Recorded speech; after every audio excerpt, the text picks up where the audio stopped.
বাংলাদেশে ভ্রমণের বিষয়ে মার্কিন নাগরিকদের সতর্ক করল আমেরিকান প্রশাসন। পররাষ্ট্র দপ্তরের এক নির্দেশিকায় নাগরিক অস্থিরতা, অপরাধ এবং সন্ত্রাসবাদের আশঙ্কার কথা উল্লেখ করে আমেরিকান নাগরিকদের বাংলাদেশ ভ্রমণের পুনর্বিবেচনা করার পরামর্শ দেওয়া হয়েছে।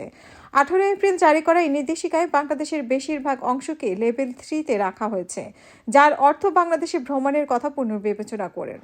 পার্বত্য চট্টগ্রাম, যার মধ্যে খাগড়াছড়ি, রাঙ্গামাটি এবং বান্দরবান জেলা অন্তর্ভুক্ত, তাকে লেভেল 4-এ রাখা হয়েছে, যার অর্থ এই অঞ্চলে ভ্রমণ করবেন না। এই নির্দেশিকায় সাম্প্রদায়িক সহিংসতা, সন্ত্রাসবাদ, অপহরণ এবং রাজনৈতিক অস্থিরতা থেকে উদ্ভূত ঝুঁকির কথা উল্লেখ করা হয়েছে।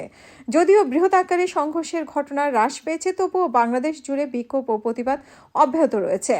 পররাষ্ট্র দপ্তর সতর্ক করে দিয়েছে যে শান্তিপূর্ণ জমায়েতগুলোতেও দ্রুত সহিংসতা ছড়িয়ে পড়তে পারে, তাই ভ্রমণকারীদের সকল রাজনৈতিক অনুষ্ঠান এবং বৃহৎ জনসমাবেশ এড়িয়ে চলার পরামর্শ দেওয়া হয়েছে। মার্কিন সরকারি কর্মীদেরকে ভ্রমণে নিষেধাজ্ঞা। বাংলাদেশ মার্কিন সরকারি কর্মীদের ভ্রমণে উল্লেখযোগ্য বিধিনিষেধ আরোপ করা হয়েছে। তাদের কূটনৈতিক প্রভাবে সম্মিলিত এলাকার বাইরে ঢাকার অহেতুক ঘোরাঘুরি করতে নিষিদ্ধ করা হয়েছে। ঢাকার বাইরে যাওয়ার জন্য বিশেষ অনুমোদন নিতে হবে তাদের, যদিও কক্সবাজার বা সিলেটে যাওয়ার ক্ষেত্রে এই শর্ত প্রযোজ্য নয়। মার্কিন দূতাবাসে উল্লেখ করেছেন যে জরুরি পরিস্থিতিতে, বিশেষ করে ঢাকার বাইরে মার্কিন নাগরিকদের সহায়তা করার প্রচেষ্টা অবকাঠামোগত সীমাবদ্ধতা এবং পর্যাপ্ত স্থানীয় জরুরি পরিবেশ না থাকার কারণে বাধাগ্রস্ত হচ্ছে।